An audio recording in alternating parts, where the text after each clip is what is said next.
Thank you so much for this opportunity. I think I also want to appreciate the previous presenters who were very insightful in their presentation. Mine is very simple. It's just to present the working document that I'll quickly share with you in terms of the SOP of integrating spiritual calling into mental health.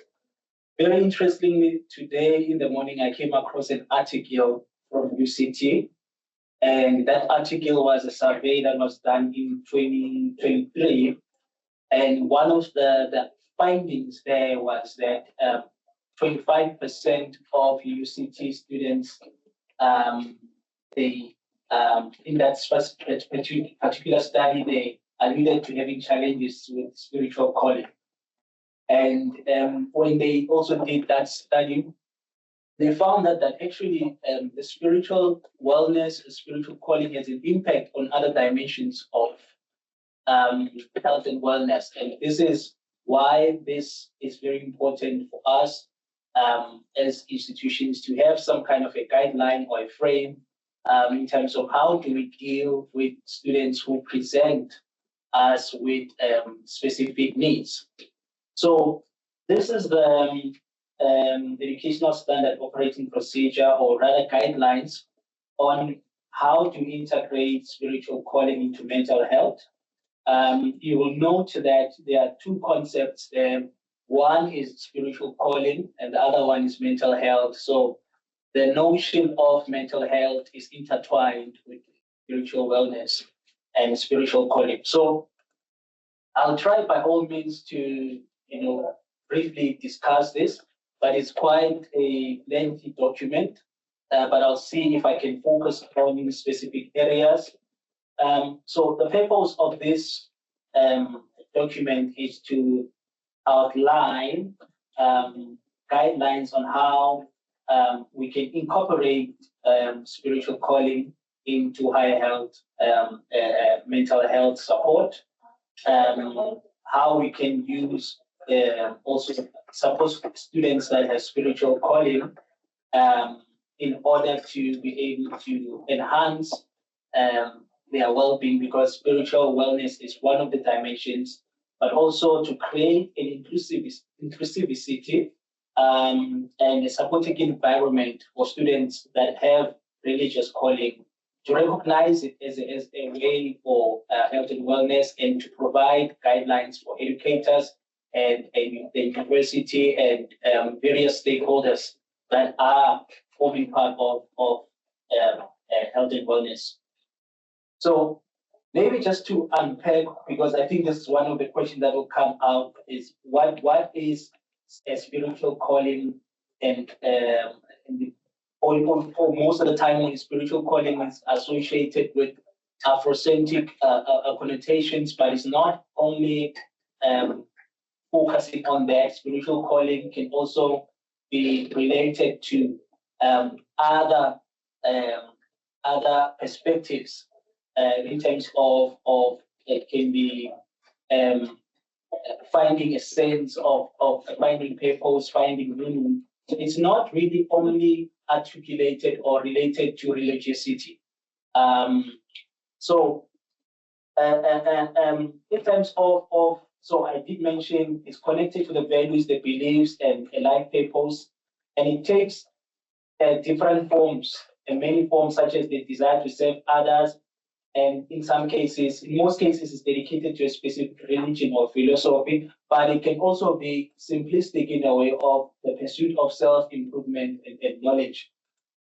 So now we're looking at mental health. We understand mental health as an emotional and mental, includes emotional, mental, and social elements, which are very important for one to manage the pressure and to be able to contribute meaningfully to the community. These are some of the concepts for us to just lay the ground. And African perspective can be understood as these are cultural values or traditions in understanding and addressing mental health. So if you look at some of the findings, if you look at the literature, you'll see that spiritual needs are often intertwined with other aspects of well-being, such as social, psychological, and physical dimensions. And you find that students have spiritual needs which relates to beliefs and practices that also may not always be religious in nature. The whole notion is to provide a context on how do you deal with a student, how do we deal with health and wellness in a very broad aspect by also integrating spirituality, but also how do you support a student that presents you with a spiritual calling? And I'll unpack some of these things as we go on. So if you look at the current trends, the studies, they underscore the importance of addressing spiritual dimensions inside the mental health care. And although the mental health care within a westernized perspective tends to be individualistic, but the question is, how many students have access to the conventional therapeutic access or one-on-one, that kind of therapeutic access? Within an African landscape, you find that some of the students, they are not using the conventional way of seeking emotional support, but they are relying on indigenous practices and religious spaces for them to be able to deal with mental health issues. So if I go on further, you will see that if you look at point number 2, we're talking about the spiritual calling and its relevance to mental health. And on 2.1, we talk about spiritual calling as a profound experience or a motive that arises from a student's existential beliefs. And then these are some of the theories that one could look into, for example, cultural competency and multicultural counseling theory. Although I understand that not everyone is a therapist or is a counselor or is a psychologist, but it's important to understand the grounding and the framing of this document in relation to theory. And then indigenous psychological theory, the Ubuntu theory, and ecological systems theory.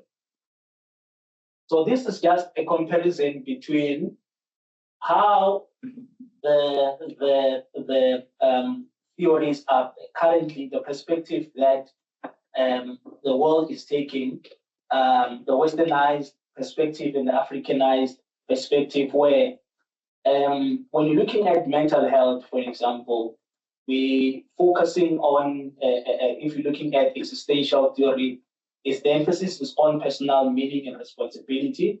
But in terms of indigenous psychological theory, it integrates traditional knowledge and spiritual practices, of which if we have a student that is more Afrocentric in their orientation, when they are being provided support that is individualistic and Afrocentric and sort of westernized, they may be isolated. They may feel isolated, and they may not really assimilate or relate with that cultural identity, So what is the impact of spiritual wellness or spiritual calling on mental health? And this is where I think it gets more details. So a clear sense of spiritual calling can enhance resilience by offering individuals a framework for information and overcoming demanding situations. So it serves a source of energy, motivation in times of crisis. It also improves greater life satisfaction. So students who align their actions with spiritual ideals, they report higher degrees of satisfaction and success. Furthermore, spiritual ideals can also provide a coping mechanism and support structures for individuals to manage stress and overcome adversity. So these are the challenges. What happens if you have a student that presents spiritual ideals or a spiritual calling, and those aspects, they are not managed and we'll talk about referral later on, you're going to have an existential crisis. And this is when there's a disjuncture between their beliefs and reality.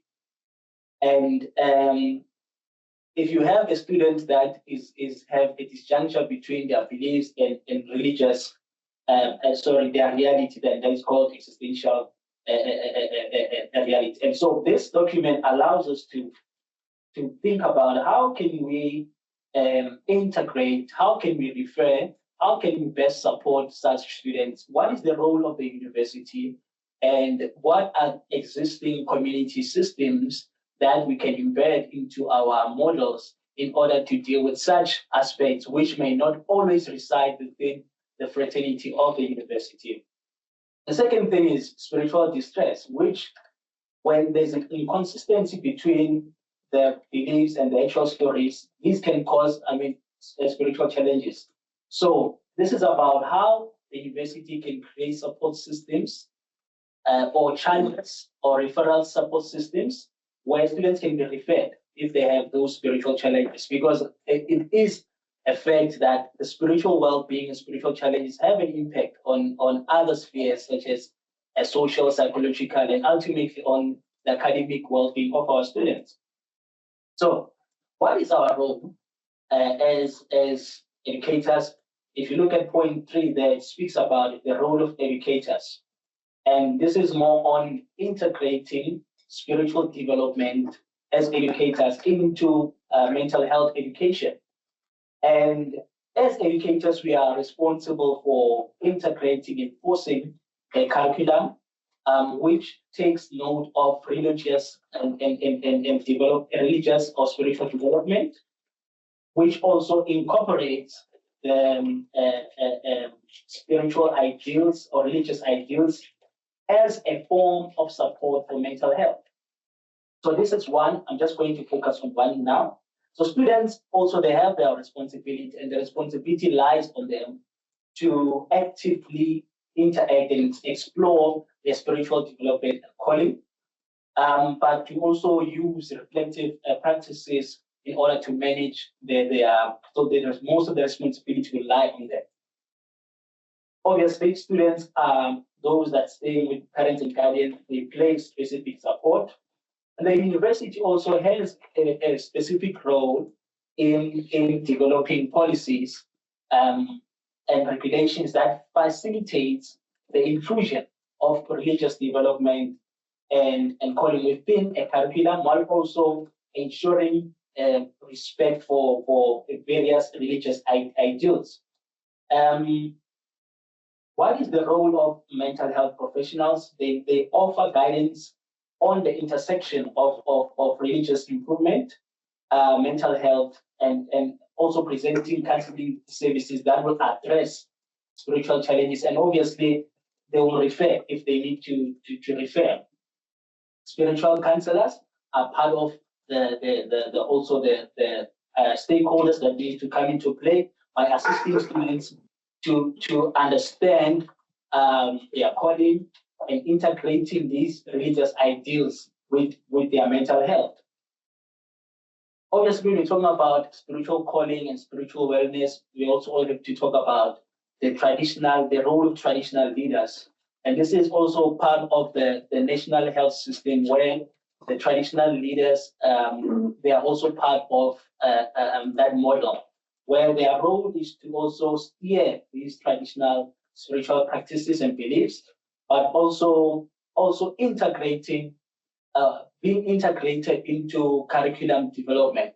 I think that is where also the gap is for many universities, but other universities, I think they are starting to see the role, for example, of African medicine and thinking about the values of Afrocentric consulting, but incorporating some of these into our curriculums, for example. So the role of policymakers is to ensure that we develop policies for integrating spiritual development and ensuring that spiritual wellness is taken into consideration, but not only on a very, I don't want to say tick box perspective, where it's only in the responsibility of the student, but also creating the environment for spiritual wellness, and creating an environment for spiritual groups within the context of a contact university, community organizations, being part of existing systems, thinking from an ecological perspective, the university creating partnerships to come in and also integrate and also take part in spiritual development of students. And this will answer the question of why is it the university's role, and how far can the university go? The students is responsible for the whole development. The university creates a context. The university ensures that students are in a conducive environment. There is freedom in terms of a spiritual or religious alignment or association. So the researchers, obviously, they also play a role in terms of examining the intersection of spiritual improvement and mental health. And they also play a role in making sure that we do research, we share findings with mental health professionals, policymakers. And obviously, the role of faith-based organizations, which is very important. And here, I mean, we highlight the importance of collaborations between faith-based organizations and the university in terms of how they can be more integrated into curriculum development. And one would say, but why is this important? I mean, if you think about it, health professionals are healers in their own aspects.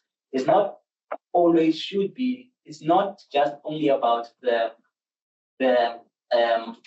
technical aspects, such as administering a specific protocol, but there is a healing element assigned to it.